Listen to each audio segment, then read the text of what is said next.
Hello. Thank you all for being here today. My name is Alette Smeulers and I'm a professor of international crimes at the law faculty in University College of Groningen. And last year we had a super interesting guest lecture by Mohamedou. And because his story was so inspiring, we decided to do it again this year, but then in cooperation with Studium Generale. So they organized it with me. And Studium Generale is part of the Hanse University of Applied Sciences and the University of Groningen.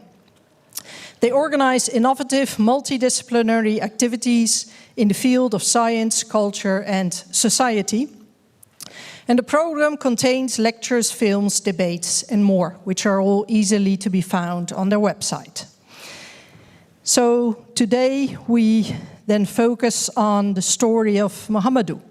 Those of you who are old enough to remember 9/11, most of you know still where they were the terrible terror attacks on the United States, where the planes flew into the Twin Towers, the Pentagon, and one crashed earlier, killing almost 3,000 people. But this war, this terror attack unleashed a war on terror. In that war on terror, George Bush, as of the start, say, you're with us or you are against us. And in that war of terror, an awful lot of human rights were violated. The American government had this idea of the 1% doctrine, meaning that everyone, where was just a very small chance that that person was a terrorist, was treated as such. People were apprehended and sent to prison and tortured there. One of the people who had to undergo this fate was Mohamedou Ould Slahi. He was on a very slim evidence, while being innocent, nevertheless abducted, taken away from his family, sent to Guantánamo Bay, which is a military base in Cuba, but under American control. And he was kept there for 14 years while being tortured and having to undergo a mock execution. So a terrible, awful fate. Mohamedou wrote a book about his experiences. The book is called Guantánamo Diary. This book was later also changed into a Hollywood movie with Jodie Foster playing the role of his lawyer, Nancy Hollander. And that is how he got more fame, and luckily after 14 years he was released from prison. Last year, thanks to one of my students, I got the tremendous pleasure to get to know Mohamedou. And I'm still very grateful for that, and he gave a very inspiring lecture last year, and that's why we redo it this year for a larger audience. And now, without further ado, I give the floor to Mohamedou, and please a warm applause for my friend Mohamedou.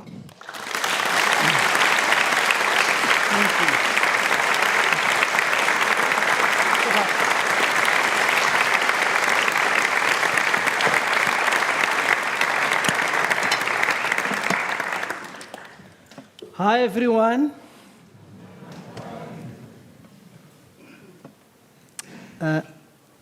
I love this saying of the Greek philosopher.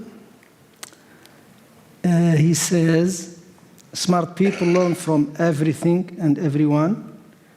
Average people, that's me, learn from their own experiences. And stupid people know all the answers. So if you think you know all the answers, it's time to question yourself. I know a time in my life when I was a student, I thought I know all the answers. With show of hand, who can speak or understand Dutch? Yeah, very good.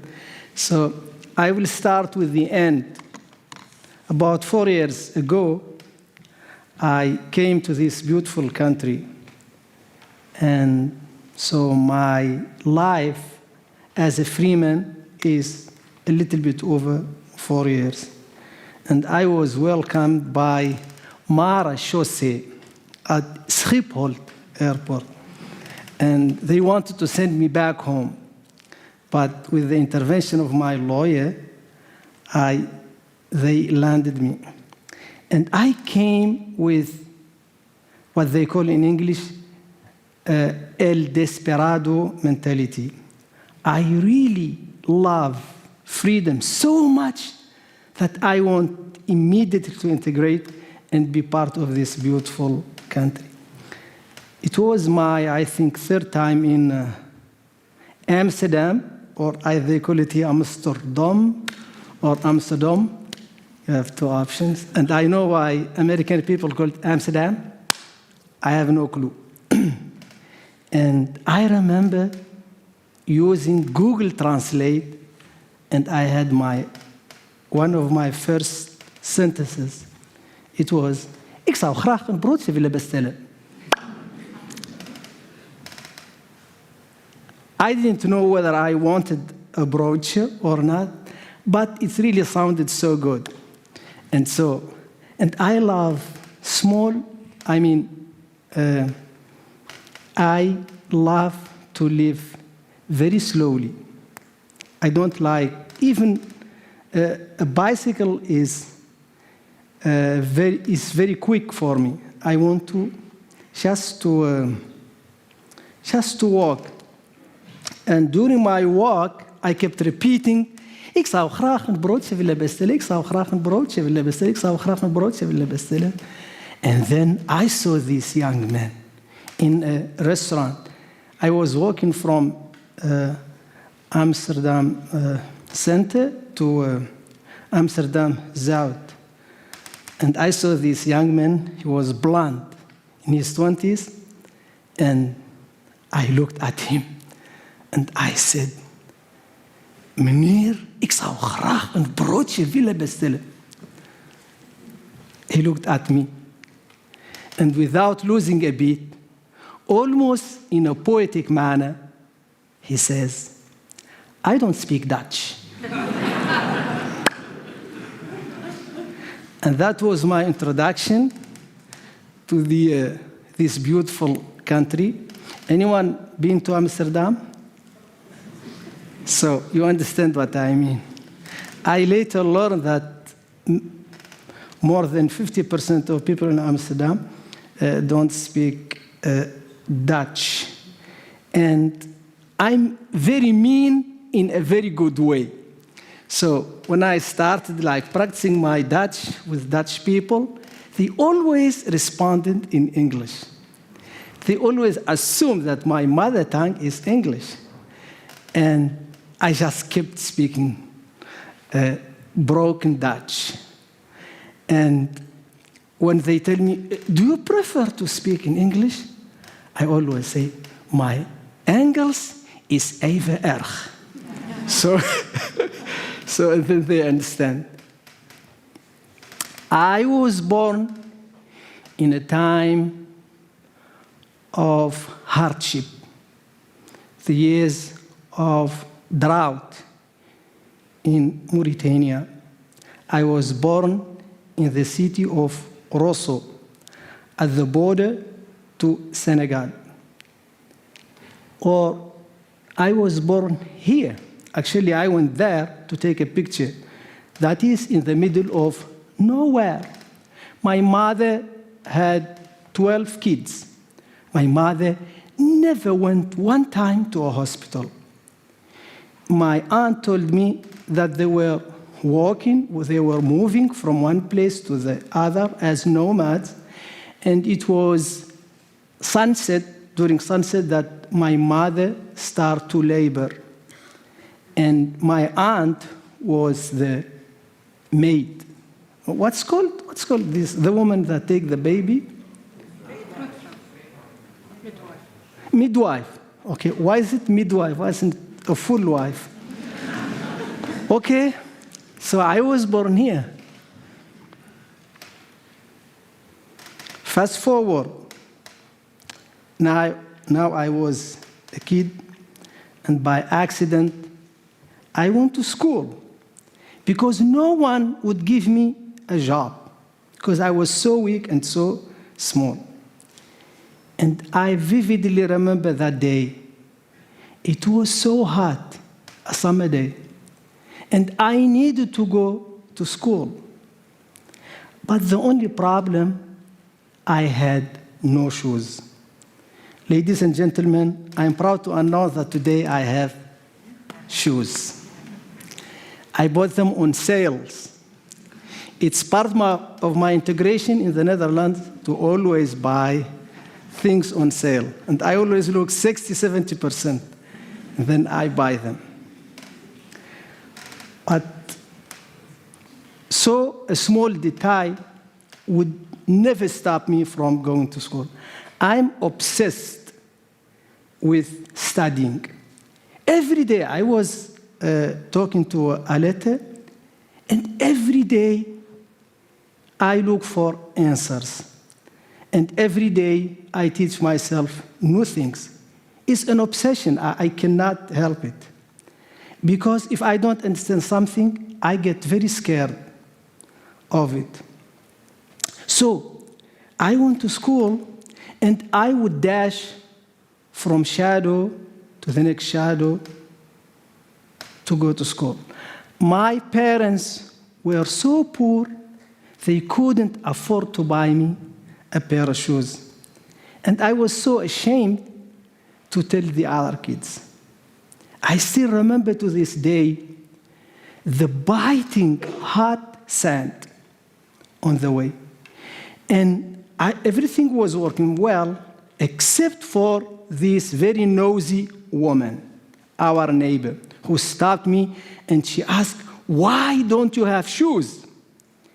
And I was stuck with her because I was ashamed to tell her that my parents were so poor.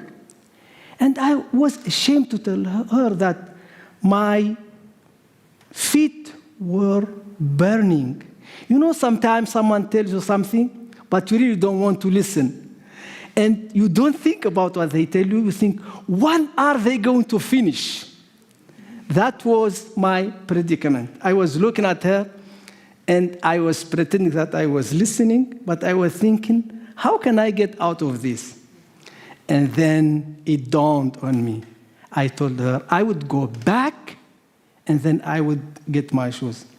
And indeed, I went back, and I took another route, just to avoid shame.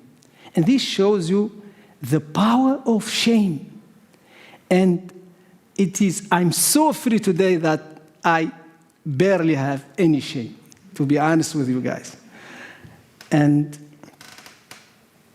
so I went, and then I came to my class, 3 p.m.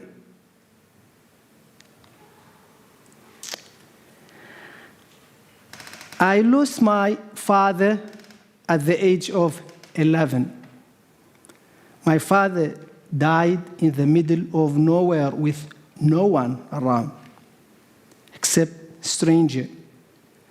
a couple of strangers who buried him, because according to our tradition, people should be buried as soon as possible, which makes sense because there are no fridge in the middle of nowhere.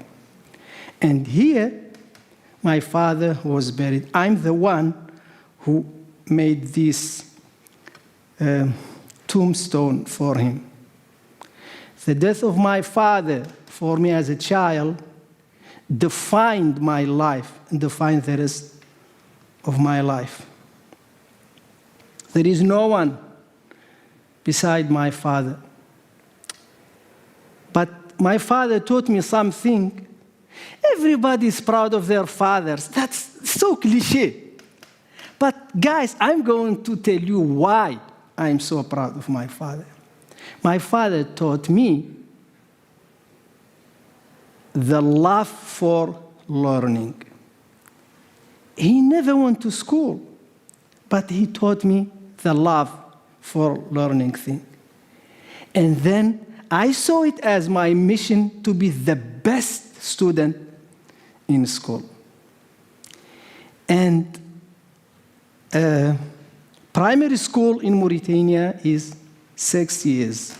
How many years is basisschool in here, in the Netherlands? So one say 6 and 8. So you have to repeat 2 classes, I presume. So 6. But I was so impatient because I want to be a man. I want to be a man and I want to provide for my mother. After 4 years, I went to the principal of the school and I told him I want to go to high school. You know what he told me? Get out. And then I kept coming every day to him until he was so tired and he said, go. And he counted that I would fail. But I did not fail. My name was announced in the radio. I never forget this day. I was listening to the radio because all kids who made it to high school, their name would be announced in the radio. And I was listening, and I remember they mispronounced my name. I was with my sister, Amina, too, and they said, Mohamedou Slahi. My name is not Salahi, Slahi. So they mispronounced it, and I was so happy. And I was always, in my class, I was always number 1. Not because I'm smart, but because I'm so obsessed. And I never told my mom that I was number 1 or that I passed to the other class. My mom and my family only knew that I was a good student after high school when I got my scholarship. And I was chosen with 12 students to study in Germany. And I remember the first word I heard when I was applying for the visa at the German embassy was Fachhochschule. Can you say it? You are fake because you know German. Iris, can you say Fachhochschule? Very good. So you guys are so smart. You know that Dutch people are the best at learning other languages? This is a fact, actually. The best non-native speaker in the world are the Dutch people.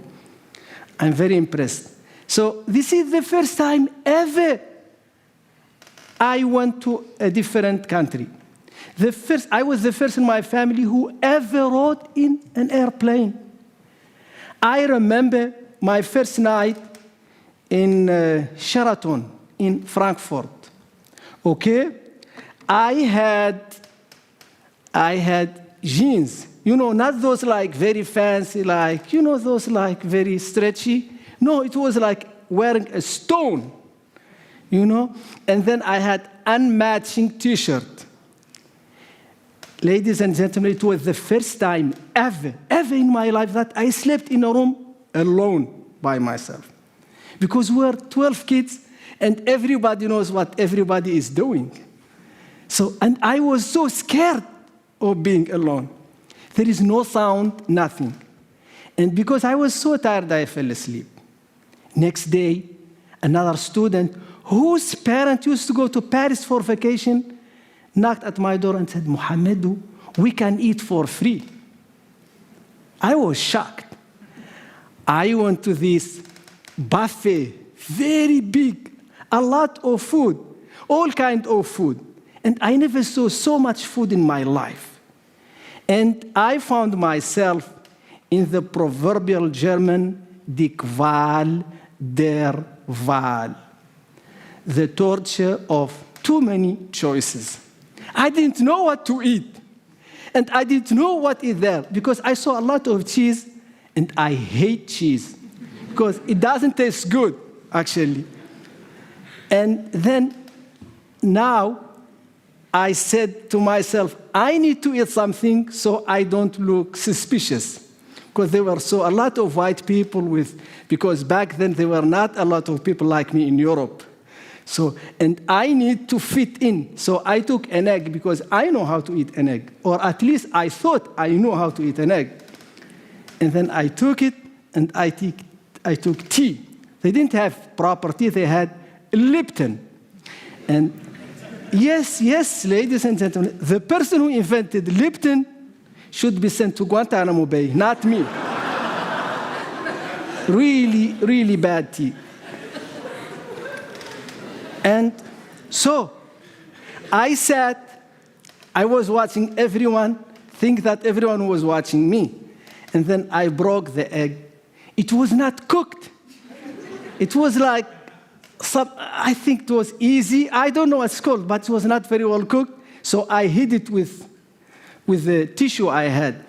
Now I need to retreat because I don't want to eat anything. So I retreated, went back to my cell, I said my cell, it's almost like a cell, to my room, and I stole the towels and the shampoo. And that was my first crime in Europe. I stole the towels.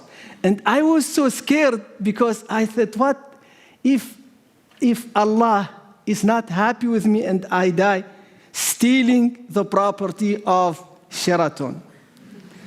Thank God today I am hardened in my sin and I don't feel anything about that little incident. Ladies and gentlemen, here I finished my studies in IT. And this is the best university in Duisburg, ladies and gentlemen. How many universities in Duisburg?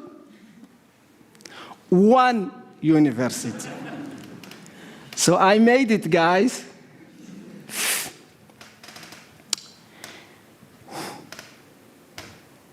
I went back to my country, to my mother, and living happily ever after. It doesn't exist, actually, living happily ever after. Can you believe that a very short phone call changes your life forever? Just a very short phone call. This is exactly what happened to me. I received a phone call from my far cousin, and the reason why he called me, his father is sick in the hospital. And he asked me to help his father with money he would send me. And I think the call was between 30 seconds and 60 seconds. That's it. That's it. It was like international call. But there was something special about this call. He called me with the phone of Osama bin Laden himself. He was a friend of Osama bin Laden. I had no clue. And I had also no clue that CIA and NSA were listening to this call. And they knew who I was, and from that moment on, was I on a list. It was in Ramadan, after the horrific attacks against civilians on 9/11. It was about, I think, 3 weeks after the attack, and we are happy, and everything happened after the wedding of my niece. And this is like reenact.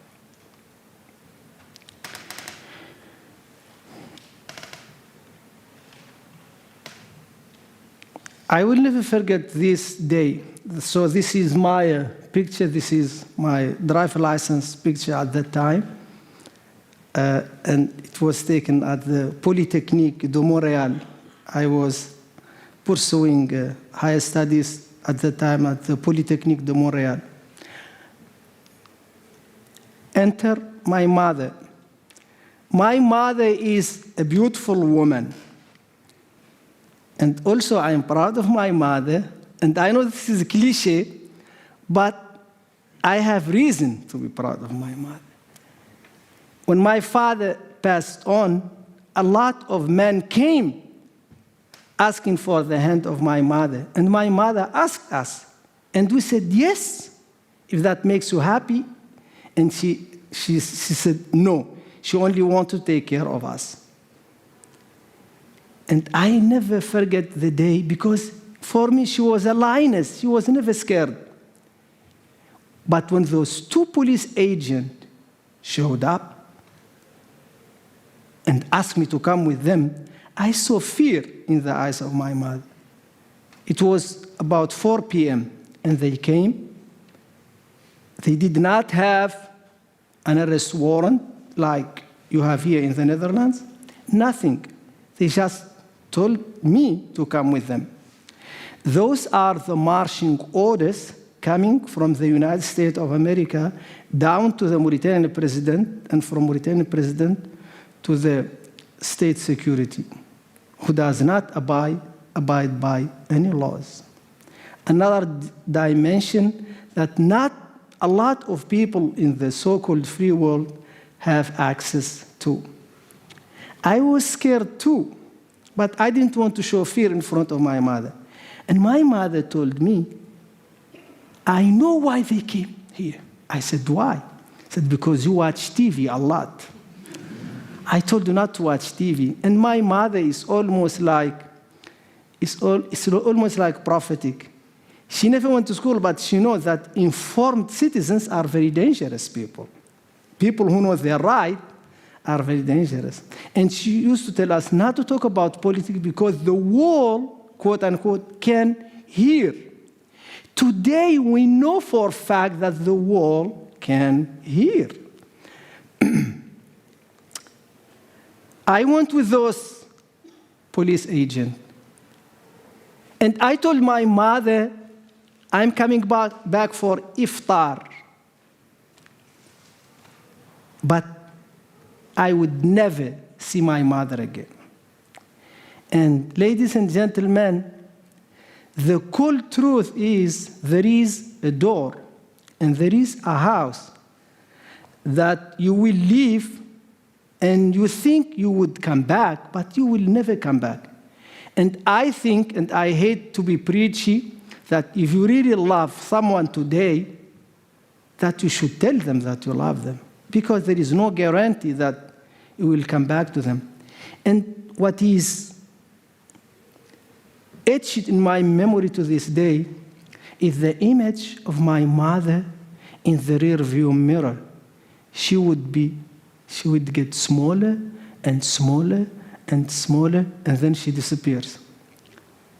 I would never get to say hi to my mother. I would never get to take my mother to the doctor appointments. My mother passed on 11 years after my imprisonment. And I remember the day they came to me, 2 officers, with a black priest. And they told me, your mother has passed on, and so is your brother.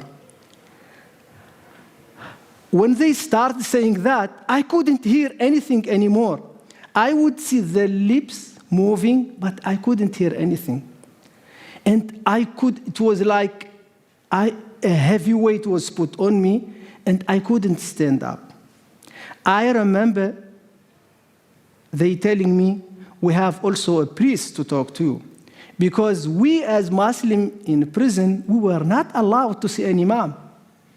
So, and I think that's why I love American people. Any Americans here? I will not report you, so take your picture. So that's why I love American. They said, okay, this guy is a Muslim. We don't have any imam, but we have a black priest. So it's not a big difference actually to them. Guys, I wish this was a joke, but this is true. He didn't even speak English. He was from South Sudan. They only recruited him to speak with their... They thought Sudan, he speaks Arabic. He didn't speak Arabic, nor did he speak English. And I didn't know whether to feel bad for myself and my loss, or to feel bad for the poor guy who was dragged from Africa to speak with a bunch of Muslim guys. And I stood up and I started to sing the Quran 12 hours. 12 hours until I couldn't do anything, and then I fall down on my knees. And I slept, I don't know. Because in prison, you learn to deal with your problem alone. Without social media, without anyone. You have to deal with your pain very alone. I spent most of my time in isolation. My first black site was Jordan. I spent 8 months. Most of the time, I did not know the difference between days and night. I would scratch small lines on the wall of my cell to count the days. But you think I was right, but I wasn't right. I lost 10 days. How I know? When they dragged me out of my cell after 8 months, they told me, Mohammed, you are free. And I started crying because I did not know what freedom was after 8 months in isolation. Just 8 months. Just 8 months in isolation. And I did not know how many days I spent. Those lines, I don't know how I lost 10 days, but I did. And then I signed some paperwork. They gave me blindfold, and they earmuff, and they took me to the airport. I could hear the roar of the engine at the airport through my earmuffs. I remember the guards, the team, kidnapping team, they start to play Arabic music.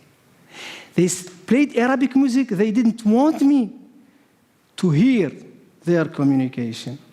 And they played Abdul Halim Havel. Anyone knows who Abdul Halim Havel is? Obviously, there is no culture here, so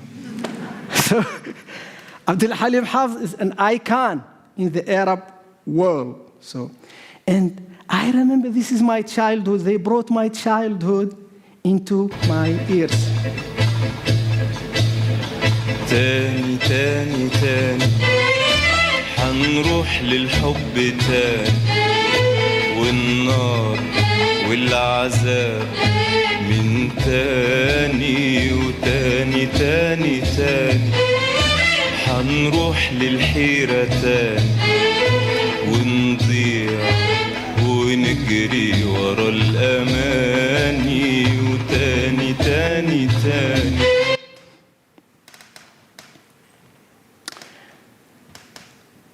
Fear is something also you taste in your mouth.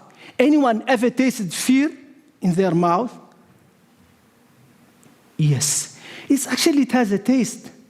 I remember I felt it in every fiber of my body. And I will share with you the testimony of one of the people who took part in my mistreatment and my kidnapping. His name is Mr. X. I spoke about him in my book.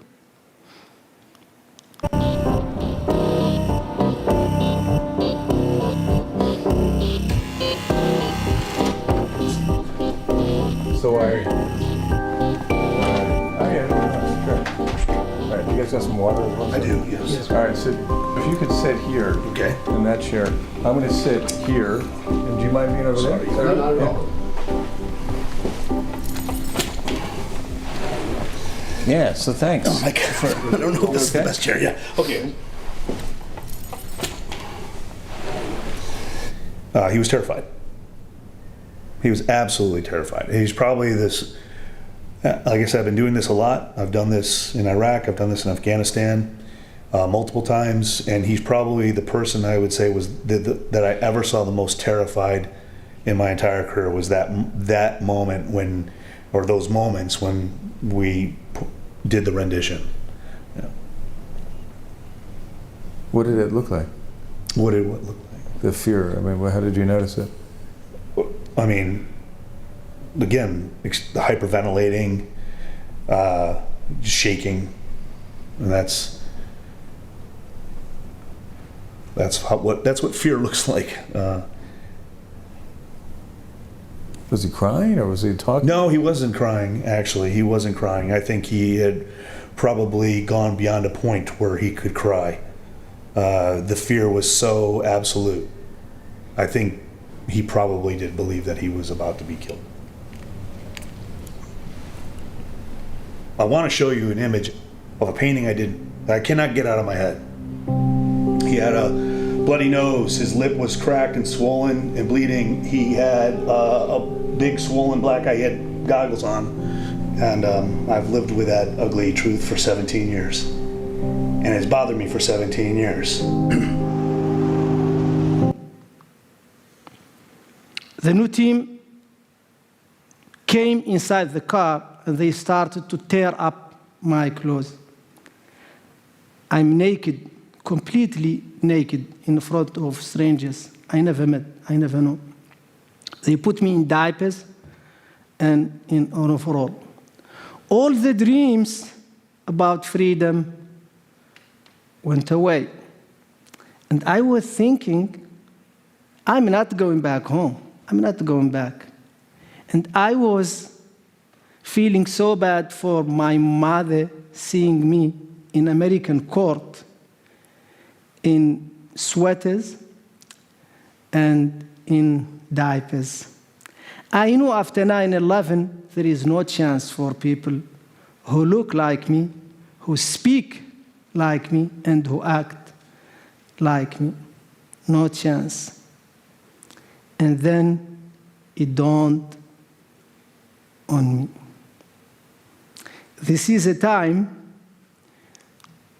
to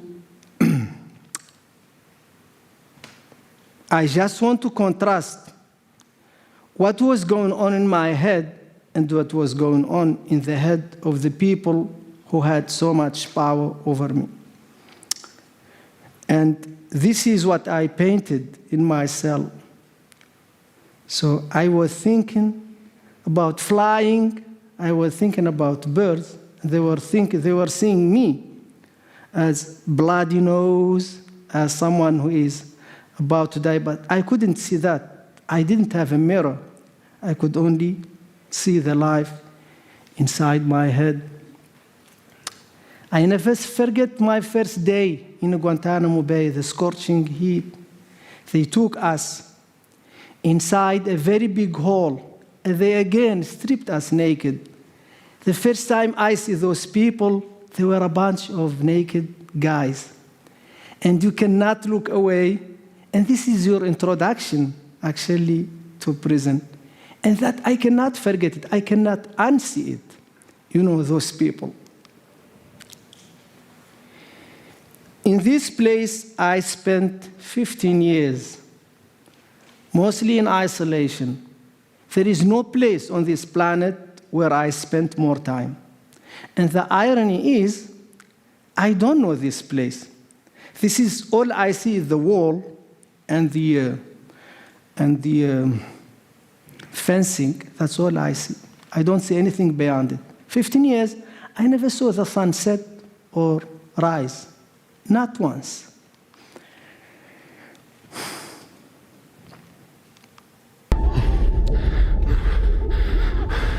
Sorry. When the former Secretary of State, Rumsfeld, signed off my torture, they started with sleep deprivation. My first 70 days, no sleep. I mean, this is almost like a lie, because who can stay up for 70 days? But this is actually on record, 70 days, no sleep. They would say, no sleep for terrorists. And I hate this word terrorist, because when you label someone as a terrorist, you can kill them, you can maim them, you can dehumanize them, you can do everything. You don't need even to take them to a court of law. You just need to name them terrorists. No sleep for terrorists. And I remember they started with 2 shifts and then 3 shifts.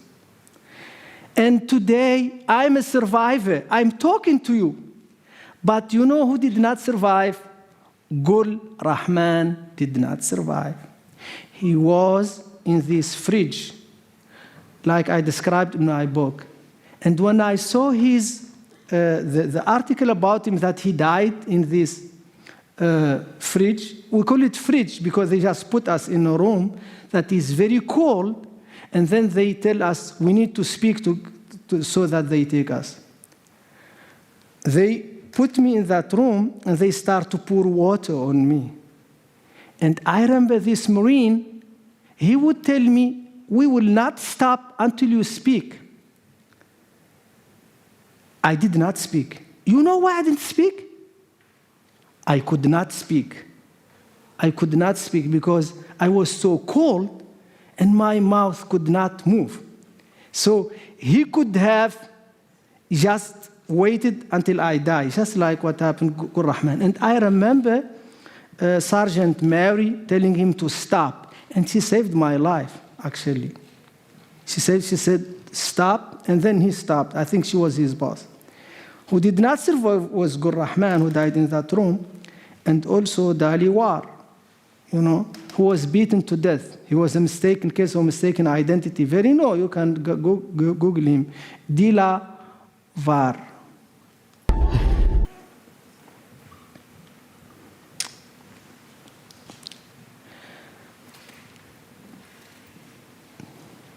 This was not a game. I was the first death penalty case in Guantánamo Bay. I was designated as the likeliest to be executed. And the military prosecutor, Colonel Couch, said I would stick the needle in his arm.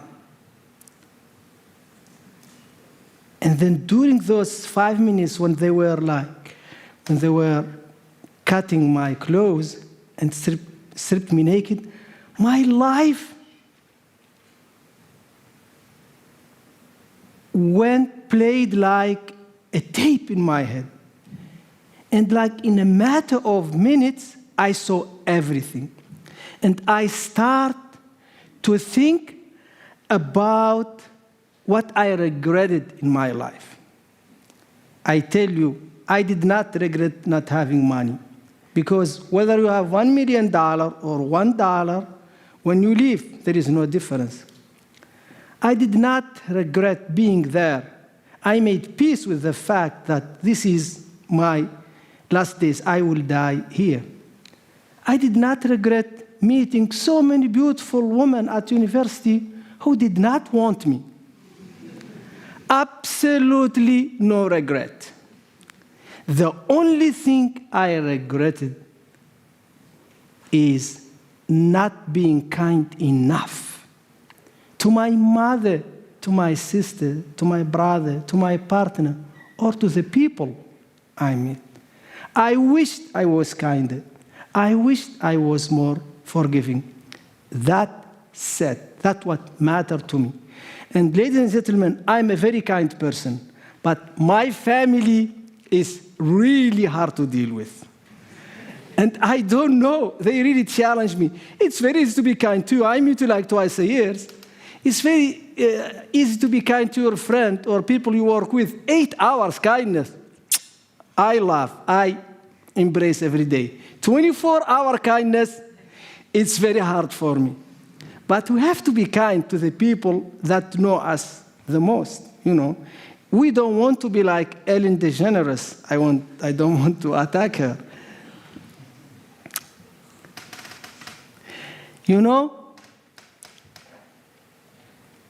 Why do we forgive? This is my philosophy. People think, I forgive because I'm a good guy.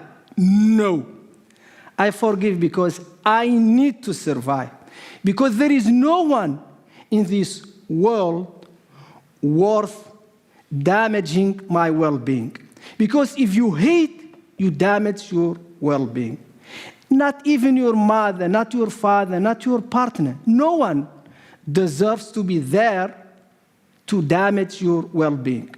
That's why forgiveness is really the most powerful weapon that no one can take away from you. This is the woman we met in the beginning of this story. And this is true story. This woman is very important woman in Mauritania. But you know who is more important than this woman? Can you guess? Her son. This is her son. His name is Ali Ould Mohammed Val. He was the directeur de la Sûreté de l'État. That's a very fancy word to say he had the right to torture people. And he was the one who organized my kidnapping. And later on, he became the president of Mauritania. And this is him with the former French president. What president is this? Jacques Chirac. Jacques Chirac is the president of France. And to be on the same page with the student, France is a country in Europe. And Europe is a hashtag on TikTok. So I don't think that this man is a bad person, actually, because we cannot judge people outside their political context. He was part of military dictatorship. That's why I forgave him completely. And 6 months after my release, he passed on. And I went to his funeral, personally. And meet my beloved defense attorney. Who is here? Are there any people studying law? Very good. Come to us to the mosque. I show a lot of future defendants.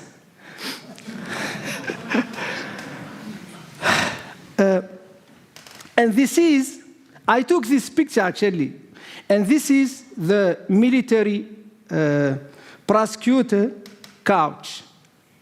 You know, I had, this is recently, 2 years ago, we had an event in Switzerland with him and with Nancy, and I signed my book for him, and I wrote in my dedication, safety first, put that needle away. And so safety first this is a slogan in US Army, safety first. And safety first, put that needle away, and he laughed, he laughed. And this is more pictures of the people who, he's completely converted. It was a very big transformation for him, because when he saw my case and when he saw the torture that I suffered, and when he saw there is no evidence, he actually resigned. You know, and guys, I want to tell you a secret. You know, whenever an American white man tells me, I found Jesus Christ, my heart starts to pound. Because I don't know what kind of Jesus Christ find.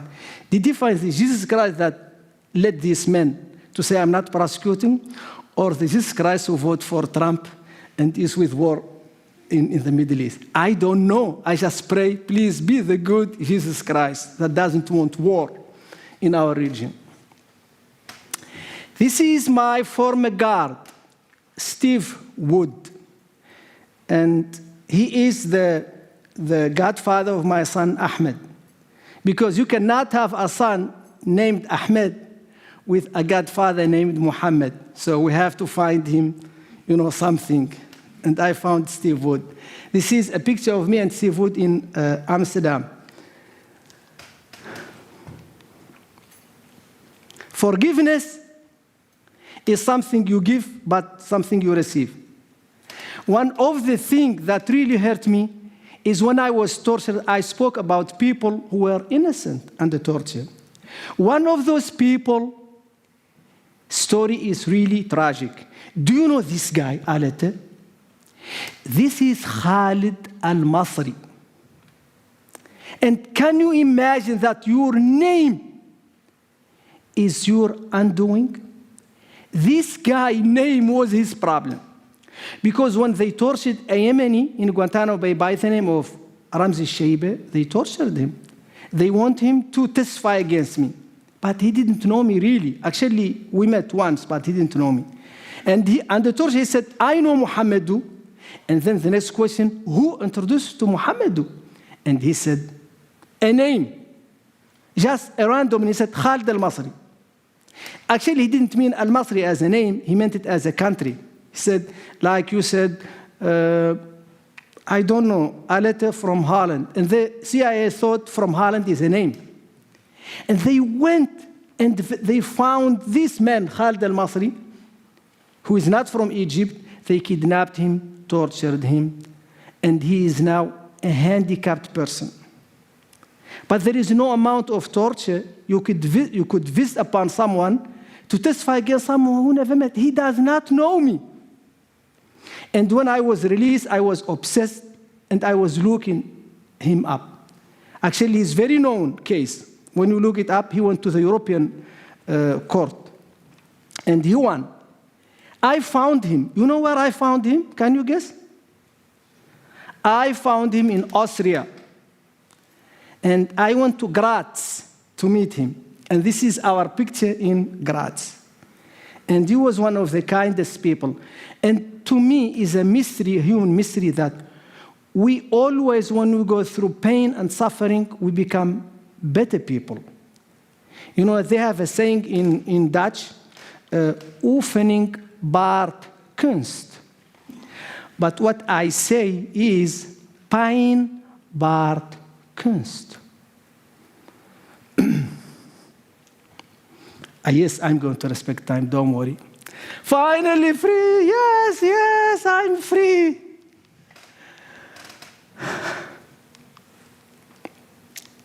Okay. Best place in the world, neither freaking land. This is my first day. Where? In Groningen. This is my very first day. Guys, I never forget when I was greeted with the very bad smell of very bad coffee. And to this day, bad coffee is my relationship, my association with freedom. That's why I drink every day bad coffee. This is Mary, and this is Harman, and this is Syrian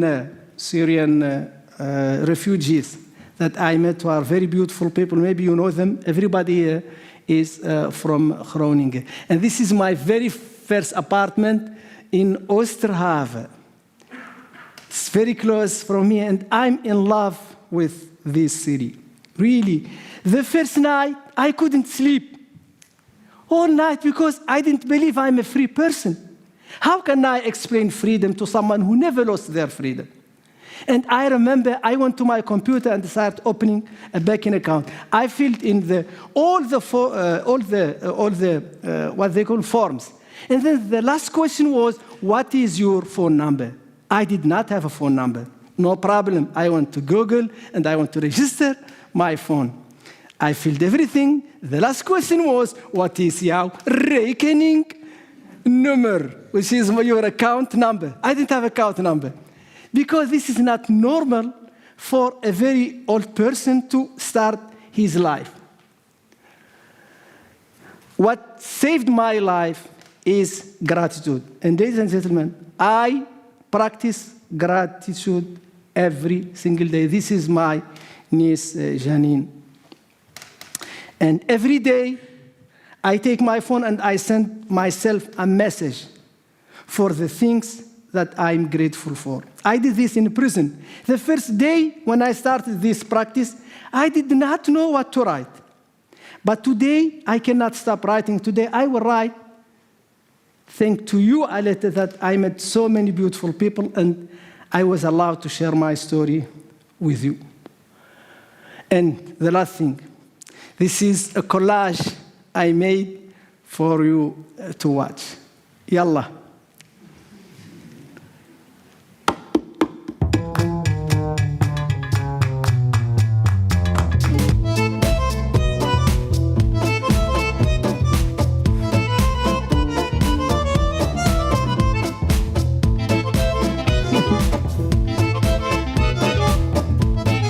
Very important.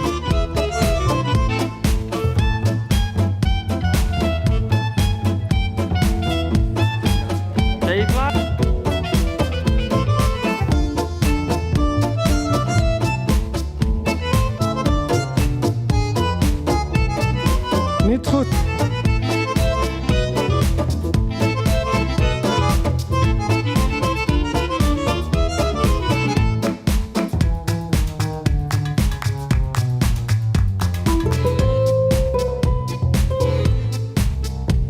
Brabant.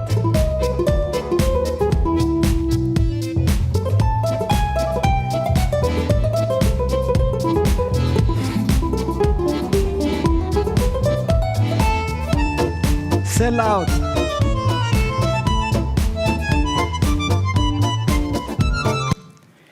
Thank you so much. You are the best.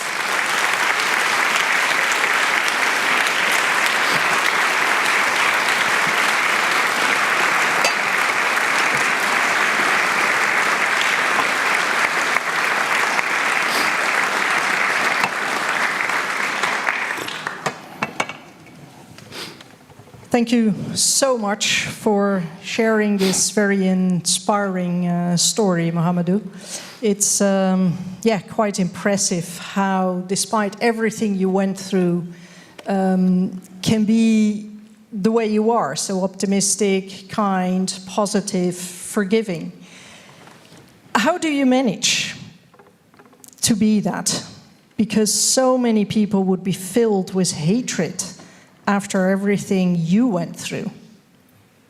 You know, I love the saying, I think is attributed to Mandela, Nelson Mandela, who said, hatred is, I think he said, the resentment is the poison you drink and you think, the poison you drink hoping your enemy will die.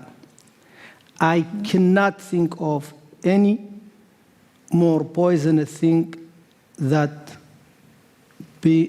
hating people or having resentment. And I do this to protect myself. Yeah. Well, was there, you already explained that the moment you realized the importance of kindness was with your mock execution. What was the moment when you realized what you just explained, that hatred would only fill yourself and kill yourself rather than the potential enemy? You know, I really don't know exactly, but my grandma, Tutu, we call her Tutu. Her name is Fatimatu, and she taught me the Quran, the first surah from the Quran, and she used to tell me, Mohamedou, if you do a good deed, Allah will give you 10 things. And she would give me money and ask me to go outside and find someone who is in need, and I give to him. When I come back, I find 10 times what I gave. And this is very good investment. I asked the Rabo Bank. That's what actually remains with you, with me. From my belief, it's not political opinion. It's not like great civilization and these like self-aggrandizing stories we tell about ourselves, but the little thing that we do. And the irony is that I lost everything. In a matter of a moment, I lost my money, I lost my house, I lost my job, I lost my wife, everything, and I was literally naked. And the only thing that remains with me was the teaching of my grandma and the little thing that I gave. So the irony is, the only thing that will remain is what you get rid of in a good way. That's it. Yeah. And I think it's a slow process, I believe. Yeah. Wow. You already mentioned in your small, one of the small clips you had, you became friends with one of your guards. Can you say a bit more about that? Because that is also quite remarkable story. Yes, I remember when he came to me, I was very reclusive after torture, and I was very scared of people. I was really scared of people. I was in isolation. And I remember the day I was lying in my cell, and he came to me and said, get up. I stood up and said, what's up?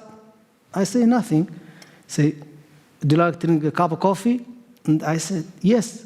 I'm not a very big coffee drinker, but I give you a tip. If the guards tell you something, you always say yes, because you don't want to get in trouble. And then he told me, get out. And he opened the cell and sat me beside him and gave me a copy that, a coffee that tasted like shit. But I just drank it, and he asked me whether I know how to play Rummy. Rummy is a very popular game in the US. Anyone knows what Rummy is? So, it's for drunk people, I guess. It's very easy. I said, no, but if you teach me, I beat you. And he taught me. And this is how we start our friendship. And it was secret friendship. And then we came out of the closet after I was freed. And then we became like openly friends. No, it's a very, special story. Also in your book, you end with saying that all your former guards would be invited to your house for tea, but not all accepted that invitation, did they? You're absolutely right. Some of them, they contacted me, and some interrogators contacted me, and as a matter of fact, in next month, June, I have events in Austria with former interrogator also. And a former interrogator also, Mark, came to me on Koningsdag, that is King's Day, and I gave him orange, everything I bought him, and you want to celebrate with people.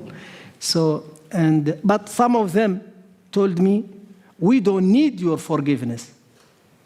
And that's okay, but I need my forgiveness. I need to forgive them.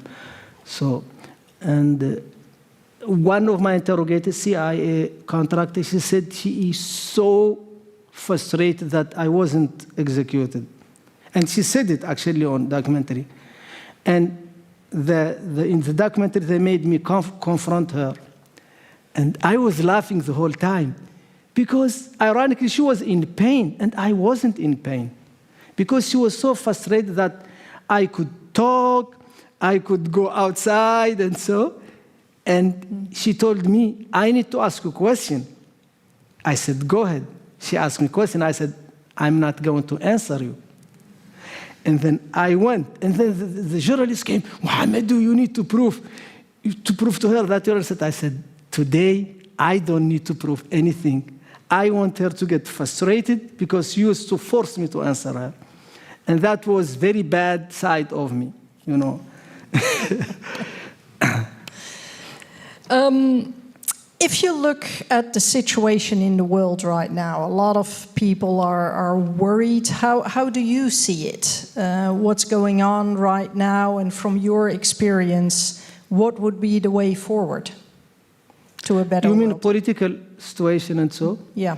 So I will say this. I think it's not fair that you and I speak in English, you know, to satisfy like a minority. But we have advantage because Americans are native speakers and they don't need to think before they speak. We need to think before we speak. I think, you know, I love the saying of the Reverend Niemöller. Niemöller is a German reverend priest in the time of National Socialism who said, when they came for the socialists, I didn't do anything because I'm not a socialist. When they came for the Jews, I didn't do anything because I'm not a Jew. And when they came for me, there was no one to defend me. And because fascism always starts with the most vulnerable people, and vulnerable people are faceless people from Africa, the Middle East, those very bad Muslims who are going to attack us, and everybody was with America, including the Netherlands. They were involved in dark operations, secret operations. I know this as information because I talked to the people who took part in the kidnapping, who were Dutch special forces. But now, because we were not good friends to America and tell them, no, we are not accepting what you do to those people outside the law, now you have no argument when Trump said, I'm going to wage war and I'm going to put the world on fire and you have to follow me. Because you did not tell the US, as good friend would, we are not agreeing with you. You know, I think everything is very natural, you know, very natural that when you accept that people from the Middle East, from Africa, could be tortured, could be kidnapped, could be put in prison forever, you cannot argue that this shouldn't be done to you. Yeah. Okay. Thanks for that. We have a few more minutes. We have to stop in time because Mohamedou has to go back by train. But I want to open the floor for if there are some questions. And please keep it short so that we can listen a bit more to Mohamedou. Who has a question?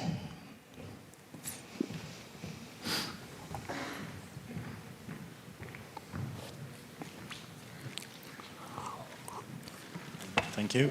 Can you tell us a bit more about the role that religion played in your story and in being imprisoned?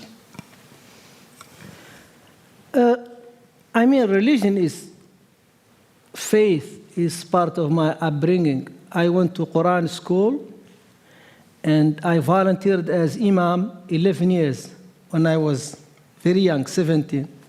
And I remember people coming to me and ask me about relationships and couples.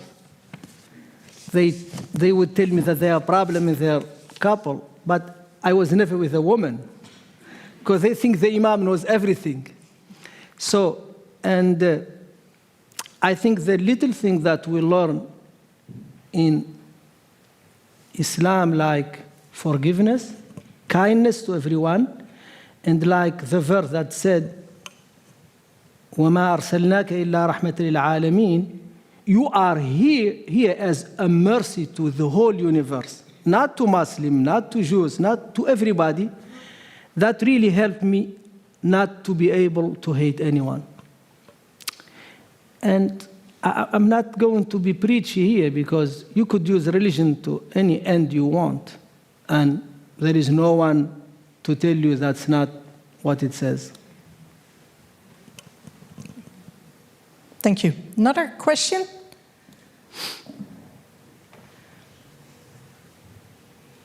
Thank you for the very, very good lecture. I just wanted to ask, well, I know you said about not specifically hating anyone, do you think that the people who tortured you and tortured others in Guantánamo Bay should be held accountable still in like a court of law? But yeah.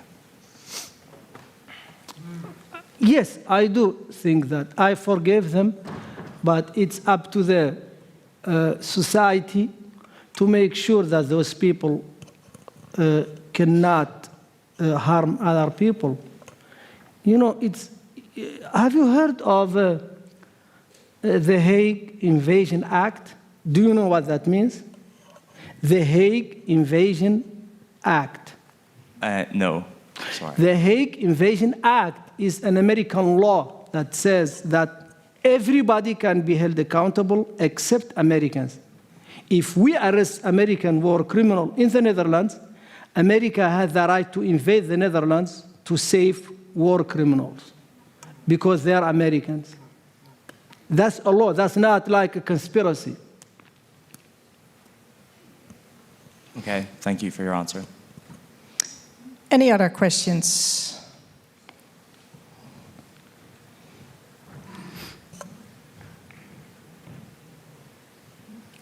Assalamu alaikum, Mohammed. Alaykum salam.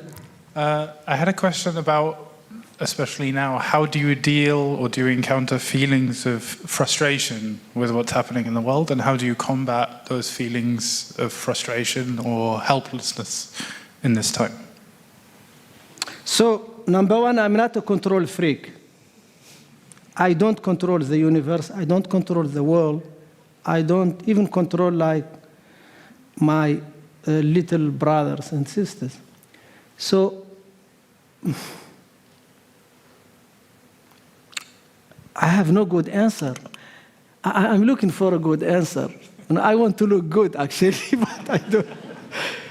So I think like the work that Alette does, like educating people, because education is the best medication, to counter war and to counter these injustices. The first thing that Trump did, he's my hero. He said he would ban education department.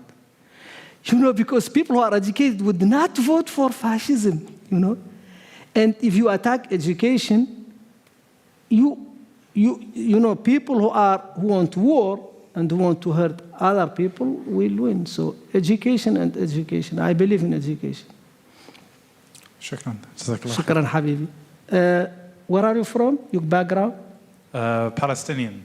Palestine. I will report to the police. Sorry. I want to be Dutch. May Allah, be with you, and I feel, really the pain of your people, and it's not okay what is happening, not only in Gaza, because people think only Gaza. It's not only Gaza; it's the whole country, actually. Barakallahu fik. Yeah, I can only confirm it's awful what's happening there. I have a lot of students, many of them here, law students, but also students from university college. Is there a piece of advice you could give them? Because to me, you've become a role model in how you stand up to the world. And is there something that you can add to what you said so far to give a piece of advice to my students and all the other people present? There is this French philosopher. His name is Montaigne. Anyone who knows who Montaigne is? Oh, a lot of smart head, but they don't know Abdul Halim Hafiz. And I'm upset with Palestine who doesn't know Abdul Halim Hafiz, actually. So, Montaigne says, je n'enseigne pas, je raconte. Je n'enseigne pas, je raconte. I don't preach, I tell stories. That said, the thing that helped me personally is obsession with learning. That's why I today proudly speak Dutch. And I taught myself. When I don't understand something, I really can't sleep because I keep learning. And so if you are obsessed with learning, and I hate tests. Who hates tests? I think they should be banned because it's really, why should I do a test?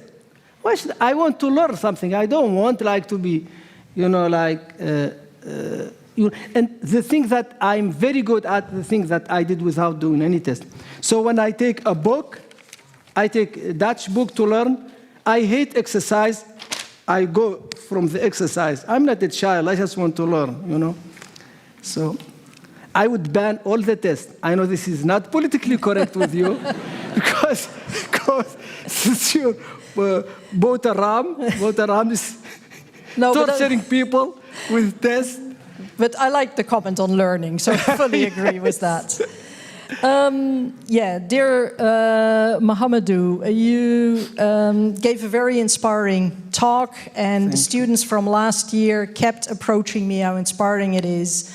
And also to me, you are an absolute role model. When I'm angry at something, I try to keep saying myself, be kind, be kind. If Mohamedou can do it, I should be able to do it. And that's also why I want to use this opportunity to give you the Dutch translation of my book, which I dedicated to you because I was so inspired by you. Thank you.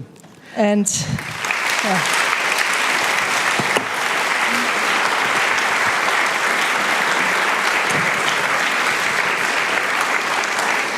And thank you so much. I know. Thank you so much. Why I always get book dedicated to me that speak about terrorism?